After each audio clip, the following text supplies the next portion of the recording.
오늘도 스마트폰 화면을 쓸어 올리며 생판 남의 화려한 해외여행 사진이나 외제차 인증샷을 보고 묘한 패배감에 휩싸이지 않으셨습니까? 우리는 입으로는 내 인생의 속도가 중요하다고 떠들면서도 손가락으로는 미친 듯이 남들의 조작된 하이라이트와 내 밑바닥 현실을 비교하며 스스로를 갉아먹습니다. 저 사람은 저렇게 잘 나가는데 내 인생은 왜 이 모양일까?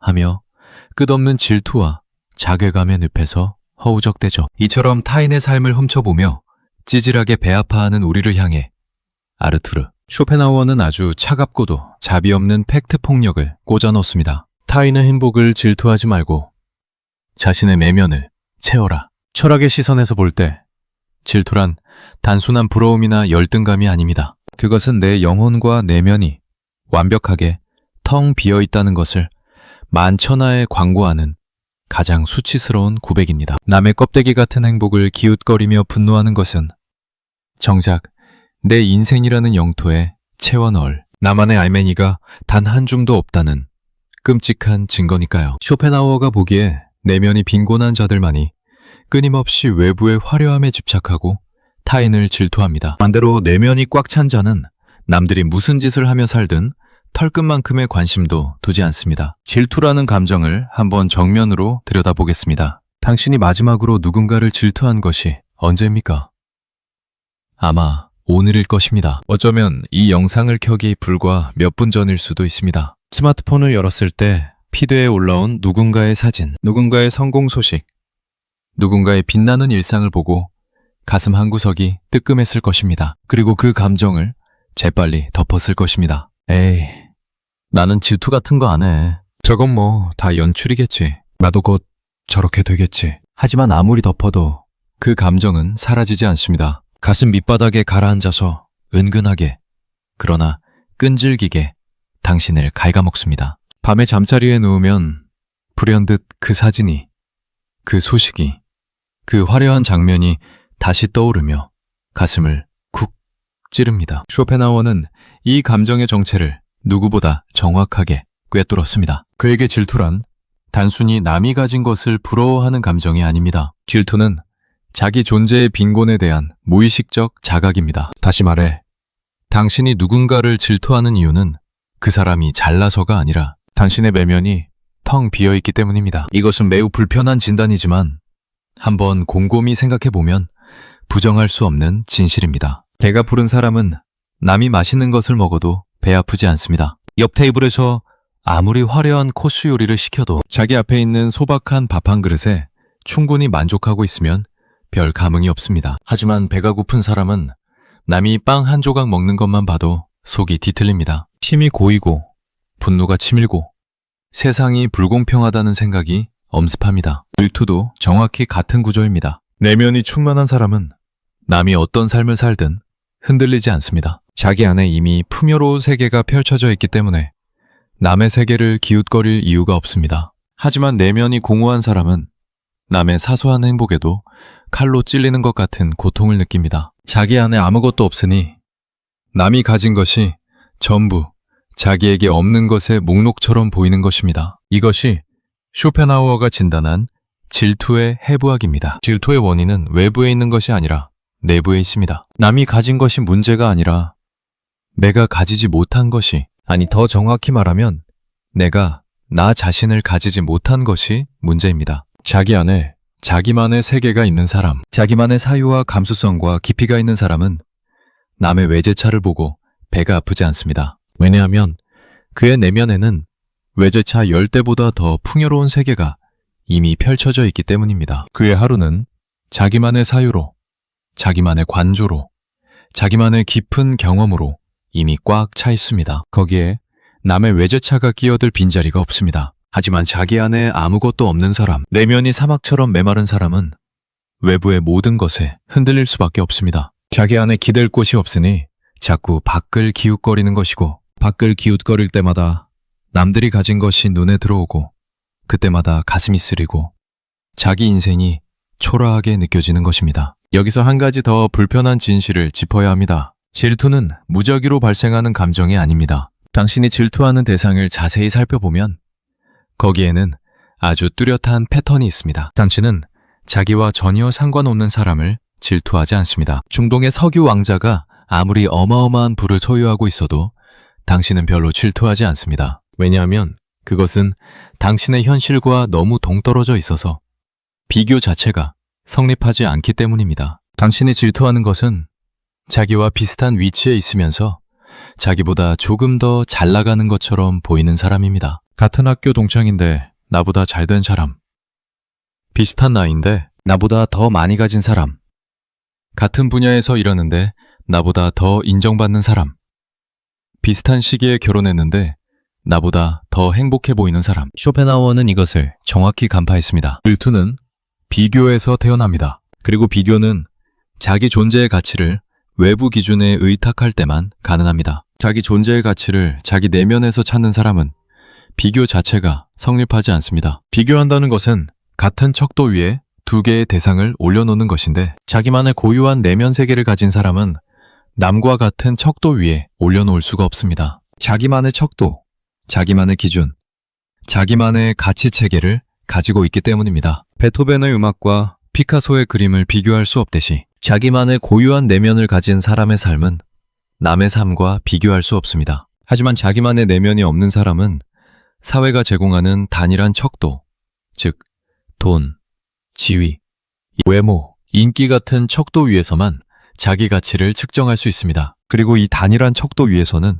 반드시 절대적으로 예외 없이 자기보다 위에 있는 사람이 존재합니다. 돈이 아무리 많아도 더 많은 사람이 있고, 지위가 아무리 높아도 더 높은 사람이 있고, 외모가 아무리 뛰어나도 더 뛰어난 사람이 있습니다. 그래서 질투는 끝이 없습니다. 이 끝없는 사다리 위에서 당신은 영원히 올라가려고 발버둥치면서 동시에 영원히 패배감을 맛보게 됩니다. 쇼펜하우어가 타인의 행복을 질투하지 말고 자신의 내면을 채워라고 말한 것은 단순한 도덕적 훈계가 아닙니다. 그것은 냉철한 구조적 진단입니다. 질투라는 증상을 치료하려면 그 원인, 즉 내면의 빈곤을 해결해야 한다는 처방입니다. 남을 질투하지 말라고 아무리 다짐해도 내면이 비어있는 한 질투는 계속됩니다. 의지력으로 막을 수 있는 것이 아닙니다. 구조의 문제이기 때문입니다. 밑빠진 독에 물을 부으면서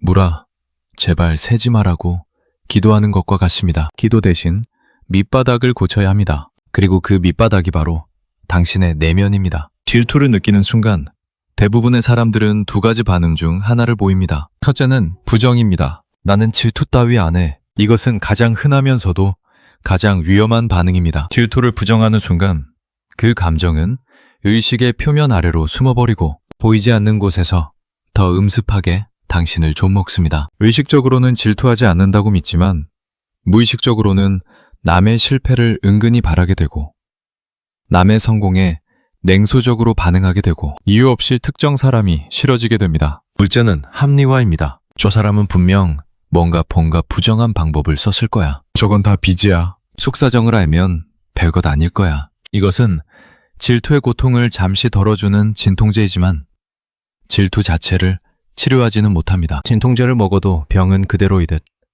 합리화를 해도 내면의 빈곤은 그대로입니다. 쇼펜하우어의 방식은 이 둘과 전혀 다릅니다. 질투를 느끼는 순간 그 감정을 부정하거나 합리화하지 말고 정면으로 들여다보라는 것입니다. 내가 지금 이 사람을 질투하고 있다. 인정한다. 그런데 왜인가?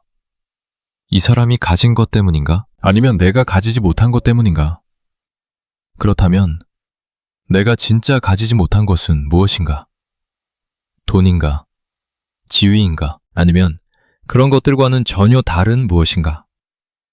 이 질문을 끝까지 추적하면 결국 같은 곳에 도달합니다. 내 안이 비어 있다는 것. 내가 나 자신을 제대로 가지고 있지 못하다는 것. 그리고 이 자각이야말로 고통스럽지만 치유의 진짜 출발점입니다. 질투가 내면의 빈곤에서 온다는 쇼펜하우어의 진단은 어느 시대에나 유효합니다. 하지만 21세기를 살고 있는 우리에게 이 진단이 특별히 절박한 이유가 있습니다. 인류 역사상 지금처럼 대규모로, 지금처럼 체계적으로, 지금처럼 24시간 쉬지 않고 질투를 유발하는 장치가 존재한 적이 없기 때문입니다. 그 장치의 이름은 당신의 주머니 속에 들어 있습니다. 아침에 눈을 뜨면 가장 먼저 손이 가고 밤에 잠들기 직전까지 놓지 못하는 그 작은 기계 말입니다. 200년 전 쇼펜하우어가 살았던 시대를 생각해 보십시오. 그때 사람들의 비교 대상은 누구였습니까?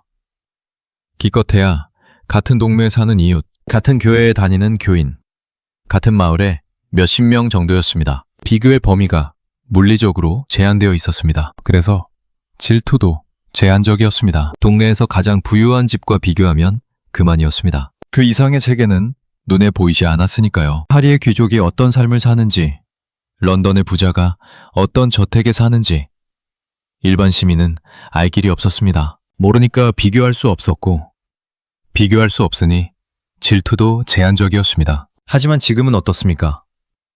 당신은 아침에 눈을 뜨자마자 전 세계 수십억 명의 삶과 자기 삶을 비교당합니다. 그것도 그 수십억 명이 치밀하게 연출하고 정교하게 편집하고 최적의 필터를 씌우고 가장 빛나는 순간만 골라서 올려놓은 가짜 하이라이트와 당신의 날 것 그대로의 현실을 비교당하는 것입니다. 당신의 이불 속에서 겨우 눈을 뜬 그 순간 스마트폰 화면에는 누군가가 몰디브 해변에서 찍은 완벽한 사진이 올라와 있습니다. 투명한 에메랄드빛 바다, 하얀 모래사장, 그 위에 완벽한 체형으로 서 있는 누군가의 실루엣. 누군가는 신차를 뽑아서 한적한 해안도로를 드라이브하고 누군가는 미쉐린 레스토랑에서 예술작품 같은 코스 요리를 먹고 누군가는 뉴욕 맨해튼의 고층 빌딩에서 야경을 배경으로 와인을 기울이고 누군가는 발리의 럭셔리 빌라에서 인피니티 풀에 몸을 담그고 있습니다. 이 모든 것이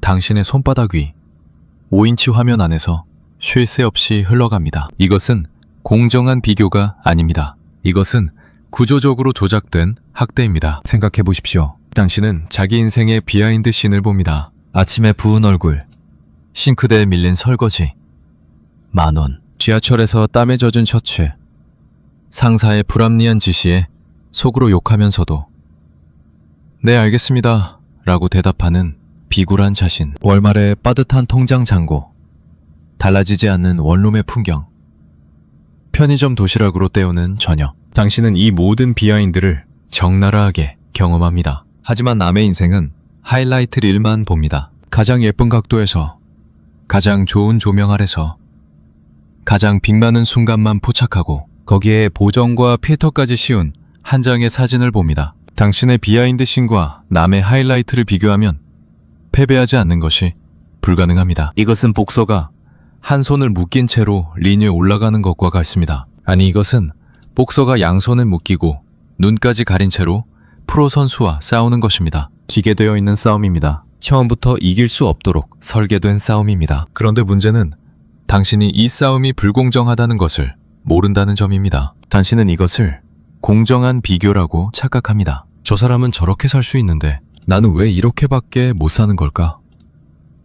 이 질문 자체가 이미 조작된 전제 위에 서 있습니다. 저 사람이 저렇게 살고 있다는 전제가 거짓이기 때문입니다. 저 사람의 인생도 당신과 마찬가지로 지루한 일상, 피곤한 하루, 불안한 미래, 풀리지 않는 고민으로 가득 차 있습니다. 다만 그 사람은 그 중에서 가장 빛나는 0.1%만 골라서 세상에 보여주고 있을 뿐입니다. 그리고 당신은 그 0.1%를 그 사람의 삶 전체라고 착각하고 자기 삶의 100%와 비교하며 절망하고 있는 것입니다. 쇼펜하우어가 경고한 외부에 의존하는 삶의 비참함이 알고리즘에 의해 극한으로 증폭되고 있는 것입니다. 쇼펜하우어는 말했습니다. 자기 존재의 가치를 외부의 것들, 즉 재산, 지위, 명예, 타인의 평가에 의존하는 사람은 영원히 불안하다고. 왜냐하면 외부의 것들은 언제든 변할 수 있고 언제든 빼앗길 수 있고 언제든 자기보다 더 많이 가진 사람이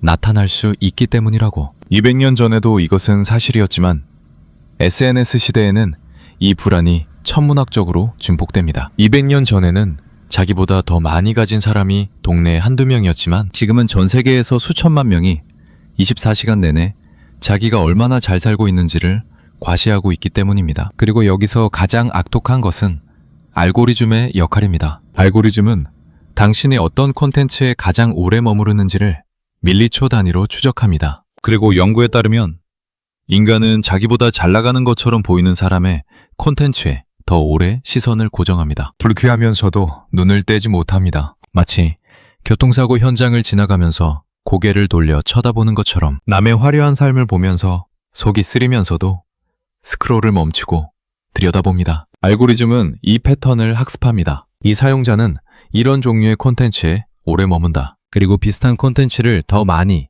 더 자주, 더 정밀하게 당신의 피부에 밀어넣습니다. 당신의 질투를 먹고 자라는 것입니다. 당신이 배 아파할수록 알고리즘은 더 정확하게 당신의 배를 아프게 할 콘텐츠를 찾아서 눈앞에 갖다 놓습니다. 당신의 고통이 알고리즘의 양분입니다. 쇼펜하워가 지금 살아 돌아온다면 스마트폰이라는 작은 기기 앞에서 수십억 명의 인간이 매일매일 자기 존재의 가치를 남과 비교하며 스스로를 갉아먹는 광경을 보고 아마 이렇게 말했을 것입니다. 내가 경고한 외부 의존적 삶의 비참함이 이제 인류 전체를 삼키는 전염병이 되었구나. 그리고 이 전염병을 만든 자들은 전염병이 퍼질수록 돈을 번다. 이것이야말로 맹목적 의지가 만들어낸 가장 잔인한 발명품이다. 그렇습니다. 질투로 돈을 벌고 있는 자들이 있습니다. 그리고 그들은 당신의 질투가 영원히 꺼지지 않기를 간절히 바라고 있습니다. 왜냐하면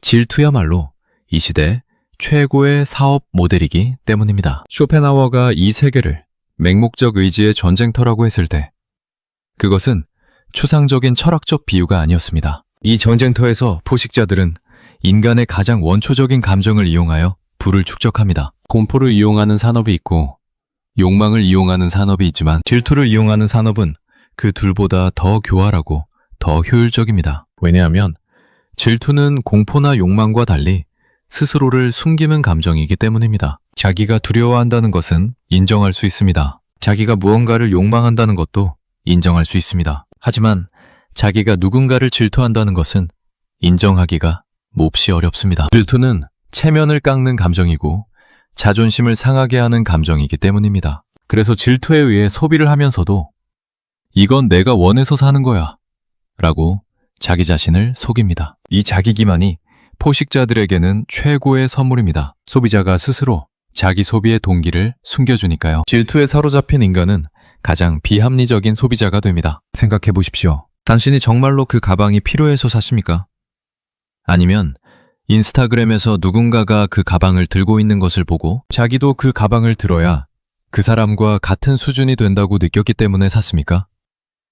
당신이 정말로 그 차가 필요해서 할부를 끊었습니까? 아니면 동창 모임에서 자기만 국산 중형차를 타고 온 것이 창피해서 빚을 내서라도 외제차를 뽑은 것입니까? 당신이 정말로 그 여행을 가고 싶어서 갔습니까? 아니면 SNS에 올릴 만한 사진을 찍기 위해 남들에게 나도 이런 삶을 살고 있다는 것을 증명하기 위해 카드 할부를 긁으며 갔습니까? 당신이 정말로 그 레스토랑의 음식이 먹고 싶어서 갔습니까? 아니면 그 레스토랑에서 찍은 사진을 올려서 남들의 부러운 댓글을 받고 싶어서 갔습니까? 이 질문들에 정직하게 답해보면 우리 소비의 상당 부분이 질투에 의해 구동되고 있다는 것을 인정하지 않을 수 없습니다. 그리고 자본은 이 메커니즘을 완벽하게 이해하고 있습니다. 아니, 이해하는 정도가 아니라 적극적으로 활용하고 있습니다. 모든 프리미엄 브랜드의 마케팅 전략을 분석해보면 그 핵심에는 항상 같은 메시지가 숨어 있습니다. 이것을 소유하면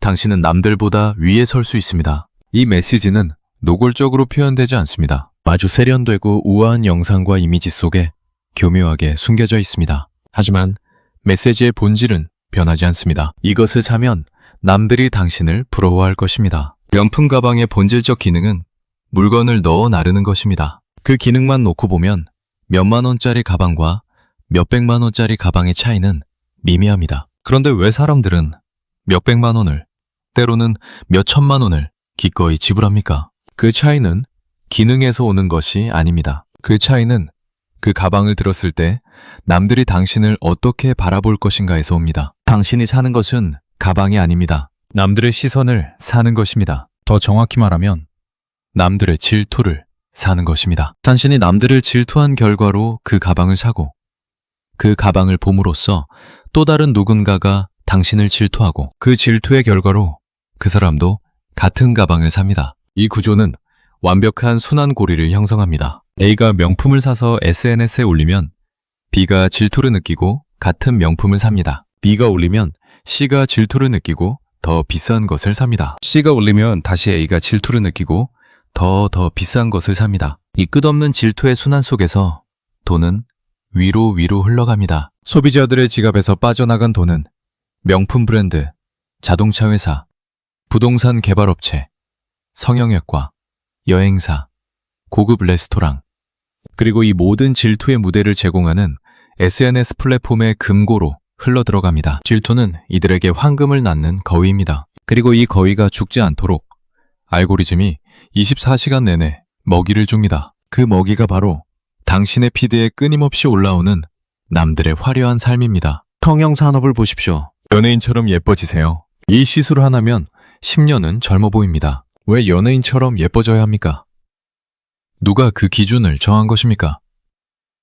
미의 기준 자체가 산업이 만들어낸 것입니다. 특정한 외모를 아름답다고 규정하고 그 기준에 미달하는 모든 사람에게 질투와 열등감을 심어주고 그 질투와 열등감을 해소하는 방법으로 자사의 시술과 제품을 제시하는 것입니다. 먼저 당신의 얼굴에 결함이 있다고 말해주고 그 결함을 고치는 방법을 파는 것입니다. 자기개발 산업도 마찬가지입니다. 성공한 사람들은 새벽 5시에 일어납니다. 부자들은 이런 습관을 가지고 있습니다. 리더는 이렇게 생각합니다. 이 모든 콘텐츠가 암시하는 것은 당신은 아직 성공하지 못했다는 것이고 성공한 사람들과 당신 사이에는 이런 차이가 있다는 것이고 그 차이를 메우려면 이 책을 사고 이 강의를 듣고 이 프로그램에 등록하세요 라는 것입니다. 질투와 자괴감을 유발한 뒤 해결책을 파는 것입니다. 재테크 산업은 어떻습니까?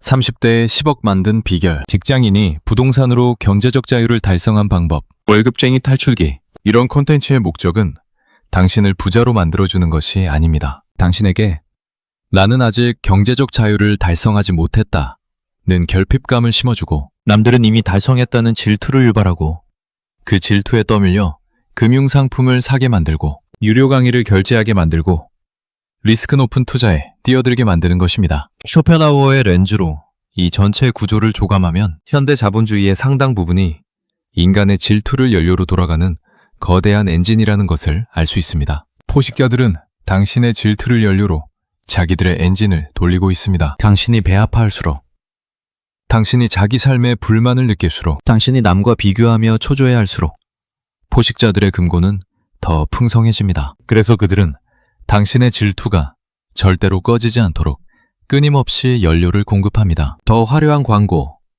더 자극적인 콘텐츠, 더 정교한 알고리즘으로 당신의 질투에 불을 지피고 또 지핍니다. 쇼펜하우어가 이 광경을 본다면 아마 이렇게 진단했을 것입니다. 이 인간들은 자기 내면이 텅 비어있기 때문에 끊임없이 외부의 것으로 그 빈자리를 메우려 한다. 그리고 포식자들은 그 빈자리가 절대로 메워지지 않도록 끊임없이 새로운 결핍을 만들어내어 이 인간들이 영원히 소비하게 만든다. 노예가 자발적으로 자기 주인에게 공물을 바치면서도 감사하다고 느끼는 이 시스템. 이것이야말로 맹목적 의지가 만들어낸 가장 정교한 착취의 형태다. 질투가 단순히 기분이 나빠지는 정도로 끝나면 그래도 낫겠습니다. 하지만 만성적 질투는 인간의 삶 전체를 서서히 그러나 확실하게 파괴합니다. 마치 뮤린 독처럼 몸 구석구석에 퍼져서 당신이 삶을 즐기는 능력 자체를 갉아먹습니다. 질투의 진짜 파괴력은 당신에게서 무언가를 빼앗는 것이 아니라 당신이 이미 가지고 있는 것의 가치를 파괴한다는 데 있습니다. 쇼펜하우어는 인간의 고통을 분석할 때 아주 중요한 통찰 하나를 제시합니다. 인간의 행복은 절대적 조건이 아니라 상대적 인식에 의해 결정된다는 것입니다. 같은 것을 가지고도 행복할 수 있고 불행할 수 있습니다. 같은 집에 살아도, 같은 차를 타도, 같은 연봉을 받아도 그것을 어떻게 인식하느냐에 따라 천국이 될 수도 있고 지옥이 될 수도 있습니다. 그리고 질투는 이 인식의 시스템을 완전히 오염시킵니다. 무엇을 가지든 무엇을 이루든 비교의 시선이 개입하는 순간 그것의 가치는 폭락합니다. 예를 들어 보겠습니다. 당신이 새 차를 샀습니다. 괜찮은 차입니다. 당신의 경제적 상황에 맞는 실용적이고 안전하고 디자인도 나쁘지 않은 차입니다. 처음 며칠은 기분이 좋습니다. 새 차의 냄새를 맡으며 운전하는 것이 즐겁고 와이퍼를 켤 때도 사이드 미러를 조절할 때도 시동을 걸 때도 괜히 뿌듯합니다. 하지만 다음 주에 직장 동료가 당신 차보다 한 등급 위의 차를 뽑습니다. 회사 주차장에 나란히 세워진 2대의 차. 그 순간 당신의 새 차에 대한 만족감은 순식간에 증발합니다. 아무것도 변하지 않았습니다. 당신의 차는 여전히 같은 차이고 성능도 같고 외관도 같고 어제까지 당신을 기쁘게 해주던 바로 그 차입니다. 하지만 비교의 순간 그 차는 갑자기 초라하고 부족한 것이 됩니다. 어제까지 만족스러웠던 것이 오늘은 불만족스러운 것으로 변합니다. 차 자체는 1mm도 변하지 않았는데 인식이 변한 것입니다. 그리고 그 인식을 변하게 만든 것이 바로 질투입니다. 이 메커니즘은 차에만 적용되는 것이 아닙니다. 인생의 모든 영역에 예외 없이 스며듭니다. 연봉을 올렸는데 동기가 더 많이 올렸다는 소식을 들으면 기쁨이 사라집니다. 좋은 집으로 이사했는데 친구가 더 좋은 동네에 살고 있다는 것을 알면 만족감이 증발합니다. 예쁜 옷을 샀는데 SNS에서 더 예쁜 옷을 입은 사람을 보면 자기 옷이 촌스러워 보입니다. 맛있는 저녁을 먹었는데 누군가가 올린 고급 레스토랑 사진을 보면 자기 저녁이 초라해 보입니다. 좋은 여행을 다녀왔는데 누군가의 더 화려한 여행 사진을 보면 자기 여행이 별것 아닌 것처럼 느껴집니다. 질투는 당신이 가진 모든 것의 가치를 남과의 비교를 통해 절하시킵니다. 당신이 무엇을 얻든 무엇을 이루든 누군가가 더 좋은 것을 가지고 있는 한 당신은 자기가 가진 것에 만족할 수 없습니다. 쇼펜하워는 이것을 인간 고통의 핵심 구조 중 하나로 보았습니다. 의지는 끊임없이 무언가를 원하고 원하는 것을 얻으면 잠시 만족하지만 곧 다시 새로운 것을 원합니다. 이것만으로도 충분히 고통스러운데 여기에 비교와 질투까지 가세하면 고통은 기하급수적으로 증가합니다. 잠시나마 느낄 수 있었던 만족의 순간마저 질투가 빼앗아가기 때문입니다. 의지의 구조상 만족은 원래 짧습니다. 하지만 질투가 없다면 적어도 그 짧은 만족의 순간만큼은 온전히 누릴 수 있습니다. 그런데 질투는 그 짧은 순간마저 허용하지 않습니다. 무언가를 얻는 기쁨을 느끼기도 전에 하지만 남들은 더 좋은 것을 가지고 있다는 생각이 끼어들어 기쁨을 직살합니다. 질투에 사로잡힌 인간에게는 봄의 벚꽃도 아름답지 않습니다. 왜냐하면 SNS에서 누군가가 일본의 더 아름다운 벚꽃 사진을 올렸기 때문입니다. 살아가는 사람과의 저녁 식사도 달콤하지 않습니다. 왜냐하면 인스타그램에서 누군가가 미쉐린 레스토랑에서의 저녁 사진을 올렸기 때문입니다. 아이와 보내는 주말도 소중하게 느껴지지 않습니다. 왜냐하면 누군가가 아이를 데리고 해외 리조트에서 보내는 주말 사진을 올렸기 때문입니다. 질투는 당신의 현재를, 당신의 일상을, 당신의 소소한 행복을 모조리 빼앗아갑니다. 남의 행복을 훔쳐보느라 자기 행복을 놓치는 것입니다. 남의 삶을 구경하느라 자기 삶을 사는 것을 잊어버리는 것입니다. 그리고 이 과정에서 인간관계도 파괴됩니다. 질투는 친밀한 관계를 독살하는 가장 효과적인 독입니다. 친구의 성공을 진심으로 축하하지 못하고 형제의 행복을 은근히 시기하고 동료의 승진에 속으로 분개합니다. 겉으로는 웃으며 축하해 라고 말하지만 속으로는 씁쓸하고 쓰라리고 화가 납니다. 이 이중성이 관계를 좀먹습니다. 진심이 아닌 축하, 진심이 아닌 미소, 진심이 아닌 우정. 질투에 오염된 관계는 겉은 멀쩡해 보여도 속은 골마 있습니다. 그리고 언젠가는 터집니다. 사소한 계기로 쌓여있던 시기와 분노가 폭발하고 관계는 돌이킬 수 없이 무너집니다. 쇼펜하우어는 이 모든 것의 근원을 다시 내면의 빈곤으로 돌려놓습니다. 내면이 풍요로운 사람은 친구의 성공을 진심으로 기뻐할 수 있습니다. 왜냐하면 자기 안에 이미 충분한 것이 있기 때문에 남의 성공이 자기의 부족함으로 느껴지지 않기 때문입니다. 하지만 내면이 텅 빈 사람에게 남의 성공은 자기 실패의 증거처럼 느껴집니다. 남이 올라가면 자기가 내려가는 것 같고 남이 빛나면 자기가 어두워지는 것 같습니다. 이것은 착각입니다. 남의 성공과 당신의 가치는 아무런 관련이 없습니다. 하지만 내면이 빈 사람에게 이 착각은 현실보다 더 생생하고 강렬합니다. 그렇다면 쇼펜하우어가 말한 내면이 빈 자와 내면이 찬 자의 차이는 구체적으로 무엇입니까? 이것은 단순히 교양이 있느냐, 없느냐, 학식이 많으냐 적으냐의 문제가 아닙니다. 쇼펜하우어의 구분은 그보다 훨씬 더 근본적이고 훨씬 더 잔인합니다. 쇼펜하우어는 인간이 소유하는 것을 세 가지로 분류했습니다. 첫째, 사람이 무엇인가, 즉 그 사람의 본질, 건강, 기질, 지성, 감수성. 둘째, 사람이 무엇을 가지고 있는가, 즉 재산과 소유물. 셋째, 사람이 어떻게 보이는가, 즉 타인의 평가와 명예. 그리고 쇼펜하우어는 단호하게 선언합니다. 이 세 가지 중 인간의 행복에 진짜로 기여하는 것은 오직 첫 번째, 즉 그 사람이 무엇인가 뿐이라고. 나머지 두 가지, 즉 무엇을 가지고 있는가와 어떻게 보이는가는 행복에 미미한 영향만 줄 뿐이며 오히려 이것에 집착할수록 더 불행해진다고. 이것이 쇼펜하우어가 말한 내면적 부와 외면적 부의 핵심 구분입니다. 내면적 부란 그 사람 자체의 풍요로움입니다. 세계를 깊이 있게 경험하는 감수성, 자기 머리로 사유하는 능력, 예술과 자연에서 기쁨을 찾는 능력, 고독 속에서도 충만할 수 있는 내면의 깊이. 이것들은 외부에서 빼앗을 수 없습니다. 주식이 폭락해도, 직장을 잃어도, 사람들이 등을 돌려도 사라지지 않습니다. 왜냐하면 이것들은 당신이 가진 것이 아니라 당신이 존재하는 방식 자체이기 때문입니다. 반면 외면적 부, 즉 재산, 지위, 명예, 타인의 인정은 언제든 사라질 수 있습니다. 경제 위기가 오면 재산이 녹고, 조직 개편이 되면 지위가 사라지고, 여론이 바뀌면 명예가 실추되고, 사람들의 관심이 옮겨가면 인기가 떨어집니다. 외면적 부에 자기 행복의 기반을 놓은 사람은 모래 위에 집을 지은 것과 같습니다. 파도가 치면, 아니 작은 물결에도 무너질 수 있습니다. 그리고 무너진 뒤에 남는 것은 아무것도 없습니다. 왜냐하면 그 사람의 내면에는 원래 아무것도 없었으니까요. 집이 무너지면 적어도 집을 지은 사람의 기술과 경험은 남지만 모래 위에 집이 무너지면 모래밖에 남지 않습니다. 쇼펜하우어는 이 구분을 통해 질투의 근본적인 해법을 제시합니다. 질투란 외면적 부를 기준으로 자기와 남을 비교할 때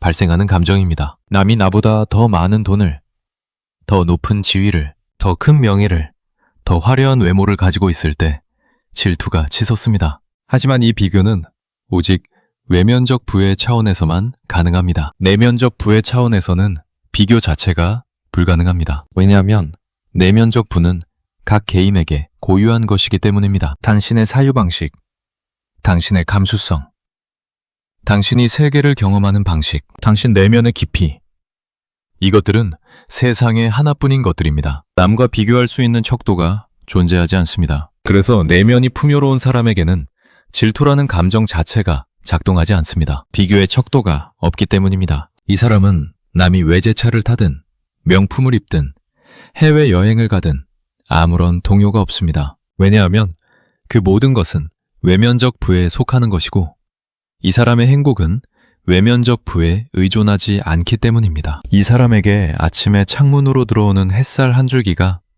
남의 몰디브 여행보다 더 깊은 기쁨을 줄 수 있고 조용한 밤에 한 편의 시를 읽으며 느끼는 감동이 남의 미쉐린 디너보다 더 풍요로운 경험이 될 수 있습니다. 이것은 강짜를 부리는 것이 아닙니다. 진짜로 그렇게 느끼는 것입니다. 내면이 풍요로운 사람의 감수성은 일상의 사소한 것에서도 거대한 아름다움을 포착할 수 있기 때문입니다. 반면 내면이 텅 빈 사람은 몰디브에 가도 미쉐린에서 먹어도 명품으로 온몸을 감싸도 진짜 기쁨을 느끼지 못합니다. 잠깐의 흥분은 있을 수 있습니다. 사진을 올리고 좋아요가 쏟아지는 순간의 쾌감은 있을 수 있습니다. 하지만 그것은 곧 사라집니다. 그리고 사라진 자리에 다시 공허함이, 다시 결핍이, 다시 질투가 돌아옵니다. 왜냐하면 외면적인 것으로는 내면의 빈곤을 채울 수 없기 때문입니다. 아무리 화려한 액자를 사도 그 안에 넣을 그림이 없으면 액자는 텅 빈 상태로 남아있습니다. 액자를 금으로 만들어도 다이아몬드로 장식해도 안에 그림이 없으면 그것은 그냥 비싼 빈틀입니다. 쇼펜하우어는 이것을 인간 존재의 가장 근본적인 비극으로 봅니다. 대부분의 인간은 평생을 외면적 부를 축적하는 데 바치면서 정작 내면적 부를 가꾸는 데는 단 하루도 투자하지 않습니다. 더 좋은 집, 더 좋은 차, 더 높은 연봉, 더 많은 팔로워를 위해 온 에너지를 쏟아붓지만 자기 안의 사유 능력을 키우거나 자기만의 미학적 감수성을 발전시키거나 자기 존재의 깊이를 탐구하는 데는 1초도 쓰지 않습니다. 그 결과 외면은 점점 화려해지지만 내면은 점점 쪼그라들고 외면이 화려해질수록 내면의 공허함은 더욱 도드라지고 그 공허함을 메우기 위해 더 많은 외면적 불을 쫓고 쫓을수록 내면은 더 텅 비는 악순환에 빠집니다. 그리고 이 악순환의 동력이 바로 질투입니다. 그렇다면 20회를 사는 현대인의 내면이 왜 이토록 텅 비게 되었는가를 물어야 합니다. 쇼펜하우어의 시대에도 내면이 빈곤한 인간은 있었습니다. 하지만 21세기의 내면 빈곤은 그때와는 차원이 다릅니다. 과거에는 내면이 빈곤한 것이 개인의 불행이었다면 지금은 사회 시스템 자체가 인간의 내면을 체계적으로 비워내고 있습니다. 대량 생산된 빈곤입니다. 이 대량 빈곤의 첫 번째 원인은 교육입니다. 우리의 교육 시스템은 인간의 내면을 채우는데 아무런 관심이 없습니다. 교육 시스템의 관심사는 오직 하나, 스펙입니다. 성적, 학력, 자격증, 수상 경력, 이 모든 것은 외면적 부에 속합니다. 학교는 당신에게 자기 머리로 세계를 사유하는 방법을 가르쳐주지 않습니다. 자기 내면의 소리에 귀 기울이는 방법을 가르쳐주지 않습니다. 예술에서 깊은 감동을 경험하는 감수성을 길러주지 않습니다. 고독 속에서 자기 자신과 대면하는 용기를 키워주지 않습니다. 학교가 가르치는 것은 정답을 맞추는 기술, 평가 기준에 맞추는 기술, 남들보다 한 발 앞서 나가는 기술입니다. 12년 이상의 교육을 마친 인간은 시험을 잘 보는 기계가 되어 있지만 자기 자신이 무엇을 원하는지, 자기 존재가 어떤 의미인지, 세계가 어떻게 돌아가는지에 대해서는 아무런 사유도 가지고 있지 않습니다. 외면은 스펙으로 가득하지만 내면은 완벽하게 텅 비어 있습니다. 두 번째 원인은 미디어입니다. 현대 미디어, 특히 SNS와 숏폼 콘텐츠는 인간이 자기 내면과 마주하는 것을 원천적으로 차단합니다. 당신이 잠시라도 조용히 앉아서 자기 생각에 빠지려고 하면 스마트폰이 알림을 보냅니다. 누군가가 댓글을 달았습니다. 누군가가 좋아요를 눌렀습니다. 새로운 뉴스가 있습니다. 추천 영상이 기다리고 있습니다. 이 끊임없는 자극의 폭격 속에서 내면으로 들어가는 문은 영원히 닫혀 있습니다. 내면을 채우려면 고요가 필요합니다. 자극이 멈추고 외부의 소음이 사라지고 오직 자기 자신의 생각과 감정만이 남는 그 고요 속에서만 내면은 자라기 시작합니다. 하지만 현대 미디어는 이 고요를 단 1초도 허용하지 않습니다. 고요가 생기는 순간 즉각 자극으로 메워버립니다. 그 결과 현대인의 내면에는 자기 자신의 사유가 뿌리를 내릴 시간도 공간도 기회도 없습니다. 세 번째 원인은 소비 문화입니다. 자본주의 사회는 인간에게 끊임없이 이 메시지를 보냅니다. 당신의 문제는 소비로 해결할 수 있습니다. 외롭습니까? 새 옷을 사세요. 불안합니까? 보험에 가입하세요. 자존감이 낮습니까? 명품을 사세요. 행복하지 않습니까? 여행을 가세요. 이 모든 메시지의 공통점은 내면의 문제를 외면적 소비로 해결할 수 있다고 속인다는 것입니다. 하지만 내면의 공허함은 물건으로 채울 수 없습니다. 새 가방을 사면 며칠은 기분이 좋지만 곧 공허함이 돌아옵니다. 여행을 다녀오면 며칠은 활기가 돌지만 곧 일상의 무료함이 밀려옵니다. 문제의 본질은 전혀 해결되지 않은 채 당신은 돈만 쓰고 시간만 소진하고 내면은 여전히 텅 빈 상태로 남아 있습니다. 이 세 가지, 교육과 미디어와 소비 문화가 합심하여 현대인의 내면을 체계적으로 비워냅니다. 교육이 내면을 채우는 방법을 가르치지 않으니 인간은 내면을 채울 줄 모르고 미디어가 내면과 마주할 시간을 빼앗으니 인간은 내면을 들여다볼 기회가 없고 소비 문화가 내면의 빈곤을 물건으로 메울 수 있다고 속이니 인간은 엉뚱한 곳에서 답을 찾습니다. 이 삼중 구조 안에서 인간의 내면은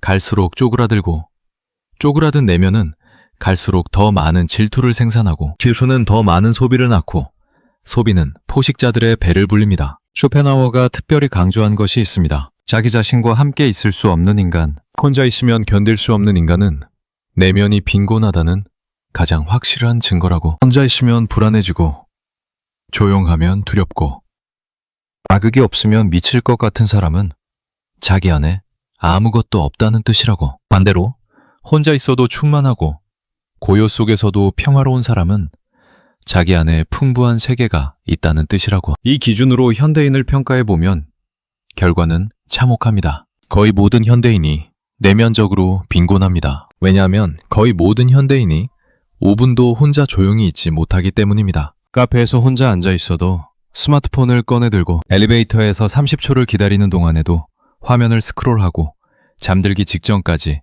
영상을 봅니다. 이것은 내면이 텅 비어 있어서 자기 자신과 함께 있는 것이 견딜 수 없다는 증거입니다. 그리고 내면이 텅 빈 이 수십억 명의 인간들은 필연적으로 질투의 노예가 됩니다. 질투와 자괴감에 시달리는 현대인을 위해 사회는 온갖 종류의 치유법을 제시합니다. 긍정 확언은 하세요. 매일 아침 거울을 보고 나는 충분하다고 말하세요. 남과 비교하지 마세요. 자기만의 속도를 존중하세요. 셀프 칭찬 다이어리를 쓰세요. 이런 위로들이 넘쳐납니다. 서점의 자기개발 코너에 가면 이런 류의 책이 산더미처럼 쌓여 있고 SNS에는 예쁜 배경에 예쁜 글씨로 적힌 이런 류의 명언이 넘쳐납니다. 쇼펜하워라면 이 모든 것을 보고 한심하다는 듯이 코웃음을 쳤을 것입니다. 왜냐하면 이 모든 처방은 근본적인 문제를 전혀 건드리지 못하기 때문입니다. 오히려 문제를 덮어버림으로써 진짜 치유를 더 멀리 밀어내는 역효과를 낳기 때문입니다. 남과 비교하지 마세요.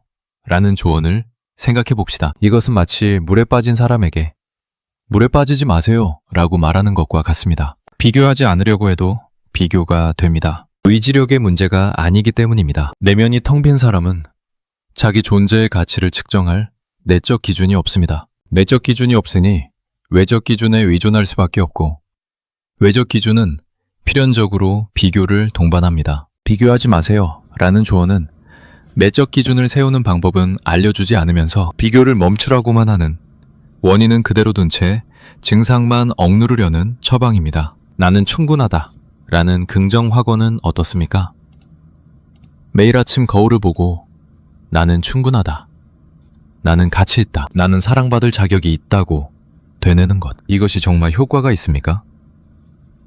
쇼펜하워의 관점에서 이것은 자기 기만의 극치입니다. 내면이 텅 비어있는 사람이 나는 충분하다고 말하는 것은 텅 빈 냉장고를 열어놓고 냉장고에 음식이 가득하다고 주문을 외우는 것과 같습니다. 아무리 외쳐도 냉장고에 음식이 생기지 않듯 아무리 확언해도 내면이 채워지지 않습니다. 오히려 이 자기 기만은 진짜 문제를 직시하는 것을 방해합니다. 나는 충분하다는 확언이 작동하는 한 당신은 나의 내면이 텅 비어 있다는 불편한 진실과 대면할 필요를 느끼지 않습니다. 진통제가 통증을 잠시 가려주는 것처럼 긍정 확언은 공허함을 잠시 가려줍니다. 하지만 통증의 원인은 그대로입니다. 그리고 진통제에 의존하는 동안 병은 더 깊어집니다. 자기만의 속도를 존중하세요. 는 또 어떻습니까?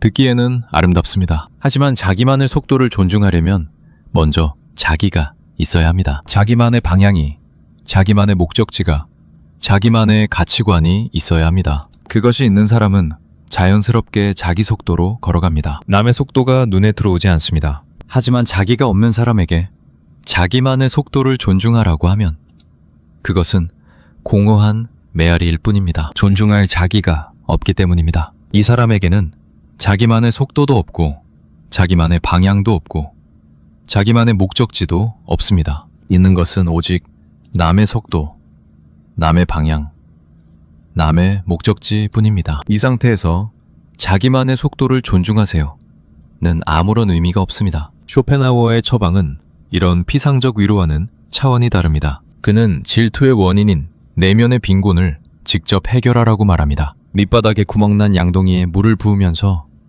물이 안 새고 있다고 최면을 거는 것이 아니라 양동이의 구멍을 직접 메우라고 말합니다. 그 구멍을 메우는 작업은 긍정 확언이나 셀프 칭찬 같은 간단한 처방으로 되는 것이 아닙니다. 그것은 길고 고통스럽고 외로운 작업입니다. 하지만 그것만이 유일하게 진짜 효과가 있는 처방입니다. 가짜 치유법의 가장 큰 해악은 그것이 진짜 치유를 지연시킨다는 것입니다. 긍정 확언으로 잠시 기분이 나아진 사람은 진짜 문제를 해결할 동기를 잃어버립니다. 나 좀 괜찮아진 것 같은데? 하면서 다시 SNS를 열고 다시 비교에 빠지고 다시 질투를 느끼고 다시 긍정 확언을 하고 이 무한 루프를 반복합니다. 진통제를 계속 먹으면서 병원에 가지 않는 것과 같습니다. 통증이 가려지니까 병이 나은 줄 착각하고 병은 계속 진행되고 어느 날 진통제마저 듣지 않는 순간이 오면 그때는 이미 너무 늦어 있습니다. 쇼펜하우어는 이 모든 가짜 치유법에 대해 이렇게 말했을 것입니다. 고통을 피하려 하지 마라. 고통의 원인을 직시하라. 질투가 고통스러우면 그 고통을 덮으려 하지 말고 왜 질투가 생기는지를 끝까지 추적하라. 그 추적의 끝에서 당신은 자기 내면의 빈곤과 마주하게 될 것이고 그 대면이야말로 진짜 치유의 시작이다. 그렇다면 쇼펜하우어가 말한 내면을 채운다는 것은 구체적으로 무엇을 의미합니까? 이것은 이 대본 전체에서 가장 중요한 질문입니다. 왜냐하면 내면을 채워라 라는 말 자체는 아름답지만 그것이 구체적으로 무엇을 의미하는지 모르면 또 하나의 공허한 격언에 불과하기 때문입니다. 먼저 분명히 해야 할 것이 있습니다. 쇼펜하우어가 말한 내면을 채운다는 것은 자격증을 따거나 교양 강좌를 듣거나 인문학 책을 많이 읽거나 문화생활을 즐기는 것이 아닙니다. 이 모든 것은 내면을 채우는 것처럼 보이는 외면적 활동일 뿐 진짜 내면을 채우는 것과는 다릅니다. 30권의 철학책을 읽어도 자기 머리로 단 하나의 철학적 질문도 깊이 생각해보지 않은 사람의 내면은 텅 비어 있습니다. 매주 전시회에 가도 그림 앞에서 진짜 감동을 느끼지 못하고 인증사진만 찍는 사람의 내면은 텅 비어 있습니다. 형식이 아니라 본질의 문제입니다. 쇼펜하우어가 말한 내면을 채우는 것의 첫 번째 핵심은 자기 머리로 사유하는 능력을 기르는 것입니다. 남의 생각을 소비하는 것이 아니라 자기만의 생각을 만들어내는 것입니다. 이것은 아까도 말했듯이 독서량의 문제가 아닙니다. 하루에 한 가지 질문을 자기 머리로 씹고 또 씹어보는 훈련의 문제입니다. 나는 왜 이 일을 하고 있는가? 행복이란 무엇인가? 내가 진짜로 두려워하는 것은 무엇인가? 나는 무엇을 위해 살고 있는가? 이 질문들을 검색하지 말고 책에서 답을 찾지 말고 남에게 묻지 말고 오직 자기 머리로만 고민해보는 것입니다. 이 과정에서 나오는 답은 세련되지 않을 수도 있고 논리적이지 않을 수도 있고 남에게 보여줄 만큼 그럴듯하지 않을 수도 있습니다. 하지만 그것은 당신의 것입니다. 남에게서 빌려온 것이 아닌 온전히 당신의 머리에서 나온 것입니다. 이 자기만의 사유가 축적되기 시작하면 내면에 서서히 무언가가 쌓이기 시작합니다. 그것이 내면적 부의 씨앗입니다. 두 번째 핵심은 자기만의 미학적 감수성을 키우는 것입니다. 쇼펜하우어는 미학적 관조를 인간이 의지의 노예 상태에서 잠시나마 해방되는 순간이라고 보았습니다. 예술작품 앞에서, 자연의 견이 앞에서 인간이 모든 욕망과 공포를 잊고 순수하게 대상에 몰입하는 순간, 그 순간만큼은 비교도 질투도 사라집니다. 왜냐하면 관조의 순간에는 나라는 자아가 잠시 사라지기 때문입니다. 자아가 사라지면 비교의 주체가 사라지고 비교가 사라지면 질투도 사라집니다. 이 미학적 감수성을 키우는 것은 전시회 티켓을 사는 것과는 다릅니다. 일상에서 아름다움을 포착하는 눈을 훈련하는 것입니다. 출근길에 스마트폰 대신 하늘을 올려다보는 것입니다. 비 오는 날 창밖을 멍하니 바라보며 빗방울이 유리창을 타고 흘러내리는 것을 관찰하는 것입니다. 오래된 골목길을 걸으며 벽에 긴 세월의 흔적을 읽어보는 것입니다. 이런 사소한 관조의 순간들이 축적되면 당신의 내면에는 자기만의 미학적 세계가 형성되기 시작합니다. 그리고 이 내면의 세계가 풍요로워질수록 외부의 화려함에 대한 의존도는 줄어들고 질투의 불꽃은 서서히 꺼져갑니다. 세 번째 핵심은 고독과 친해지는 것입니다. 쇼펜하우어는 평생 고독 속에서 살았습니다. 하지만 그의 고독은 비참한 외로움이 아니었습니다. 그것은 선택된 고독이었고 풍요로운 고독이었습니다. 혼자임은 시간은 그에게 사유의 시간이었고 자기 내면과 대화하는 시간이었고 세계를 관조하는 시간이었습니다. 그가 남긴 위대한 사상은 전부 이 고독의 시간에서 탄생한 것입니다. 현대인은 고독을 두려워합니다. 혼자 있으면 자기 내면의 공허함과 대면해야 하기 때문입니다. 그래서 끊임없이 누군가와 연결되어 있으려 하고 끊임없이 자극을 소비하려 합니다. 하지만 쇼펜하우어의 관점에서 이 도피야말로 내면을 더욱 빈곤하게 만드는 행위입니다. 내면을 채우려면 고독이 필수적입니다. 외부의 자극이 멈추고 남의 시선이 사라지고 오직 자기 자신만이 남는 그 조용한 공간에서만 내면은 자라기 시작합니다. 쇼펜하우어 자신이 바로 이 과정에 살아있는 증거입니다. 그는 세속적 성공과는 거리가 멀었습니다. 대학 강의에서 참패했고, 동시배 학자들에게 인정받지 못했고, 대중적 인기와도 거리가 멀었습니다. 외면적으로 따지면 그는 패배자에 가까웠습니다. 하지만 그의 내면은 역사상 가장 풍요로운 사상가 중 한 명의 것이었습니다. 그는 남을 질투할 이유가 없었습니다. 자기 안에 이미 거대한 세계가 펼쳐져 있었으니까요. 헤겔이 수백 명의 학생에게 둘러싸여 있을 때 쇼펜하우어는 텅 빈 강의실에서 혼자 강의했습니다. 하지만 질투하지 않았습니다. 자기가 가진 사유의 깊이가 헤겔의 인기보다 더 가치 있다는 것을 자기 자신이 알고 있었기 때문입니다. 이것이 내면이 찬 자의 힘입니다. 외부의 평가에 흔들리지 않는 자기 확신. 그것은 긍정 확언에서 오는 것이 아니라 진짜로 자기 내면에 무언가가 쌓여 있을 때만 가능한 것입니다. 내면을 채우는 작업이 진행되면 타인의 삶을 바라보는 시선에 근본적인 전환이 일어납니다. 질투의 눈으로 세상을 보던 사람이 관조의 눈으로 세상을 보게 되는 것입니다. 이 전환은 미묘하지만 혁명적입니다. 질투의 눈으로 타인을 볼 때 당신은 타인의 삶에서 오직 한 가지만 봅니다. 자기에게 없는 것, 남이 가진 것 중에서 자기에게 없는 것만 골라서 봅니다. 마치 자석이 쇠를 끌어당기듯 질투의 눈은 자기의 결핍을 자극하는 요소만 정확하게 포착합니다. 남의 차, 남의 집, 남의 연봉, 남의 외모, 남의 관계, 남의 경력, 이 모든 것이 자기에게 없는 것의 목록으로 변환됩니다. 그래서 남의 삶을 볼수록 자기 삶이 초라해지고 남을 볼수록 자기가 작아집니다. 하지만 관조의 눈으로 타인을 볼 때는 전혀 다른 것이 보입니다. 관조란 욕망과 비교의 렌즈를 벗어던지고 대상을 있는 그대로 바라보는 것입니다. 쇼펜하우어가 예술과 자연에 대해 말한 미학적 관조를 인간에 대한 시선에도 적용할 수 있습니다. 타인의 삶을 자기 것과 비교하는 대신 그 자체로 하나의 이야기로 바라보는 것입니다. 누군가가 화려한 여행 사진을 올렸을 때 질투의 눈은 저 사람은 저렇게 다니는데 나는 왜 못 가지? 라고 반응합니다. 하지만 관조의 눈은 다르게 봅니다. 저 사람도 나처럼 이 세계에 던져진 하나의 존재이고 저 여행 사진 뒤에는 저 나름의 불안과 고민과 고통이 있겠구나. 저 화려한 사진 한 잔이 저 사람의 삶 전체를 대표하지는 않겠지. 저 사람도 나처럼 의지의 소용돌이 속에서 나름대로 허우적대고 있는 한 인간이겠지. 이 시선에는 질투가 없습니다. 대신 이해가 있고 때로는 연민이 있고 때로는 그저 담담한 관찰이 있습니다. 이 시선의 전환은 타인에 대한 태도만 바꾸는 것이 아닙니다. 자기 자신에 대한 태도도 근본적으로 바꿉니다. 질투의 눈으로 자기를 볼 때 당신은 자기 삶에서 오직 부족한 것만 봅니다. 남들은 가졌는데 자기는 가지지 못한 것들의 목록. 이 목록은 끝이 없고 이 목록을 바라볼수록 자기 삶은 실패의 연속처럼 믿겨집니다. 하지만 관조의 눈으로 자기를 볼 때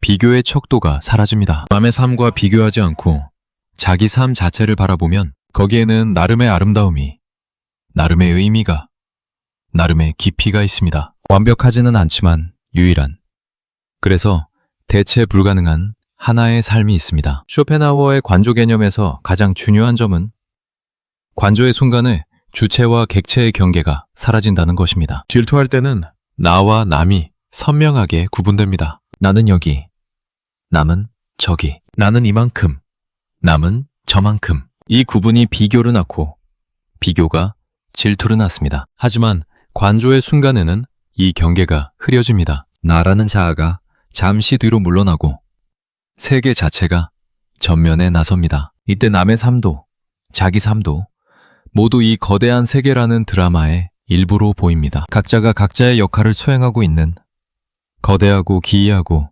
때로는 아름다운 이 존재의 연극. 이 시선에서 보면 질투는 자연스럽게 사라집니다. 배우가 다른 배우의 역할을 부러워하는 것이 무의미하듯 이 존재의 연극 안에서 남의 역할을 부러워하는 것도 무의미하기 때문입니다. 이 시선의 전환이 가져오는 가장 실질적인 변화는 무엇일까요? 일상이 달라집니다. 아침에 스마트폰을 열어도 남의 사진에 더 이상 가슴이 쓰리지 않습니다. 동료의 성공 소식을 듣고도 속이 뒤틀리지 않습니다. 친구의 행복을 보고 진심으로 기뻐할 수 있게 됩니다. 왜냐하면 남의 행복이 더 이상 자기의 부족함을 상기시키는 것이 아니기 때문입니다. 남의 행복은 그냥 남의 행복일 뿐이고 자기 삶은 자기 삶일 뿐입니다. 이 단순한 인식이 질투에 사로잡혀 있을 때는 절대로 불가능했던 것이 내면이 채워지고 시선이 전환되면 자연스럽게 가능해집니다. 물론 이 전환이 하루아침에 이루어지는 것은 아닙니다. 수십 년간 질투의 눈으로 세상을 보았던 사람이 갑자기 관조의 눈을 갖게 되지는 않습니다. 이것은 근육을 키우는 것과 같습니다. 매일 조금씩 의식적으로, 반복적으로 훈련해야 합니다. 질투의 감정이 올라올 때마다 잠깐, 나는 지금 비교하고 있다. 이 비교로 멈추고 이 상황을 있는 그대로 바라보면 어떨까? 라고 스스로에게 묻는 것입니다. 처음에는 어색하고 잘 안 되고 금방 다시 질투에 빠집니다. 하지만 이것을 반복하다 보면 관조의 근육이 서서히 강해지고 질투의 자동 반응이 서서히 약해집니다. 완전히 사라지지는 않을 수도 있습니다. 하지만 질투가 당신의 삶을 지배하는 것은 멈출 수 있습니다. 내면을 채우고 시선을 전환한 인간은 어떤 세계에서 살게 될까요? 쇼펜하우어는 화려한 약속을 하지 않습니다. 이렇게 하면 모든 고통이 사라집니다.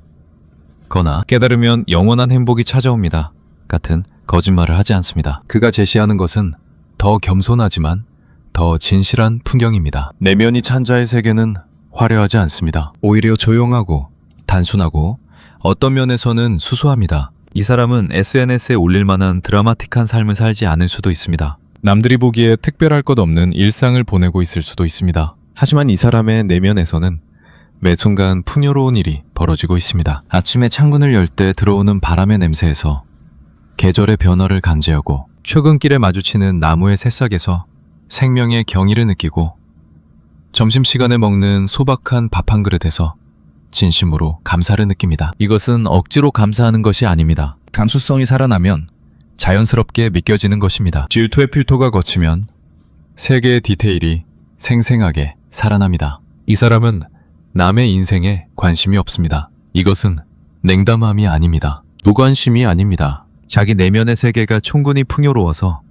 남의 세계를 기웃거릴 필요가 없는 것입니다. 내가 충분히 부른 사람이 남의 밥상을 노려보지 않는 것과 같습니다. 누군가가 외제차를 뽑아도 해외여행을 가도 명품을 사도 이 사람은 고개를 끄덕이며 좋겠다고 할 수는 있지만 가슴이 쓰리거나 속이 뒤틀리지는 않습니다. 그 사람의 외제차보다 자기 안에 오늘 아침 떠오른 하나의 생각이 더 흥미롭기 때문입니다. 그 사람의 해외여행보다 자기가 오늘 산책하며 발견한 골목길의 풍경이 더 깊은 감동을 주기 때문입니다. 쇼펜하우어가 말한 내면이 꽉 찬 자의 자유는 바로 이것입니다. 외부의 화려함에 흔들리지 않는 자유, 남의 시선에 좌지우지되지 않는 자유, 비교와 질투의 쳇바퀴에서 내려오는 자유. 이것은 돈으로 살 수 없고 지위로 얻을 수 없고 명예로 도달할 수 없는 종류의 자유입니다. 오직 자기 내면을 채운 사람만이 경험할 수 있는 가장 조용하고 가장 깊은 자유입니다. 이 자유를 가진 사람의 하루는 겉으로 보기에 평범합니다. 아침에 일어나고 일을 하고 밥을 먹고 산책을 하고 책을 읽고 생각에 잠기고 잠을 잡니다. SNS에 올릴 만한 것은 아무것도 없습니다. 하지만 이 평범한 하루의 내면적 밀도는 남들의 화려한 하루와는 비교할 수 없이 높습니다. 매 순간에 깨어있고 매 순간을 자기 감수성으로 경험하고 매 순간을 자기 사유로 소화합니다. 이 사람의 하루에는 빈 시간이 없습니다. 조용한 시간도 혼자 있는 시간도 아무 일 없는 시간도 전부 내면의 작업이 일어나는 풍요로운 시간입니다. 반면 질투에 사로잡힌 사람의 하루는 겉으로는 화려할 수 있지만 내면적으로는 텅 비어 있습니다. 좋은 레스토랑에서 밥을 먹어도 사진 찍느라 맛을 못 느끼고 좋은 여행지에 가도 인증사진에 신경 쓰느라 풍경을 못 보고 좋은 사람과 함께 있어도 SNS를 확인하느라 대화에 집중하지 못합니다. 겉의 화려함과 속의 공허함, 이 괴리가 이 사람의 삶을 끊임없이 갉아먹습니다. 쇼펜하우어의 메시지는 결국 이것으로 귀결됩니다. 당신의 시선을 밖에서 안으로 돌리라는 것. 남의 삶을 훔쳐보는 데 쓰는 시간과 에너지를 자기 내면을 채우는 데 쓰라는 것. 남이 무엇을 가졌는지 계산하는 대신 자기가 무엇인지를 탐구하라는 것. 외면적 부의 사다리를 미친 듯이 올라가는 대신 내면적 부의 우물을 깊이 파 내려가라는 것. 타인의 행복을 질투하지 말고 자신의 내면을 채워라. 이 문장은 200년 전에 던져졌지만 오늘 이 순간 당신의 귓가에 속삭이고 있습니다. SNS가 당신을 끊임없는 비교의 지옥으로 끌어들이는 이 시대에, 알고리즘이 당신의 질투를 먹이 삼아 자라는 이 시대에, 포식자들이 당신의 내면적 빈곤으로 장사하는 이 시대에, 쇼펜하우어의 이 한 문장은 그 어느 때보다 절박한 경고이자 처방입니다. 당신의 시선은 지금 어디를 향하고 있습니까? 스마트폰 화면 속 남의 삶을 향하고 있습니까? 아니면 자기 자신의 내면을 향하고 있습니까? 그 시선의 방향이 당신이 질투의 노예로 살 것인가, 내면의 자유인으로 살 것인가를 결정합니다. 남의 인생을 구경하느라 자기 인생을 놓치지 마십시오. 남의 하이라이트를 부러워하느라 자기 일상의 아름다움을 밟고 지나가지 마십시오. 당신의 인생이라는 영토에 남의 것이 아닌 오직 당신만의 알맹이를 채워 넣으십시오. 그것이 쇼펜하우어가 200년의 시간을 넘어 당신에게 건네는 차갑지만 진심 어린 당부입니다. 아무도 대신해주지 않습니다.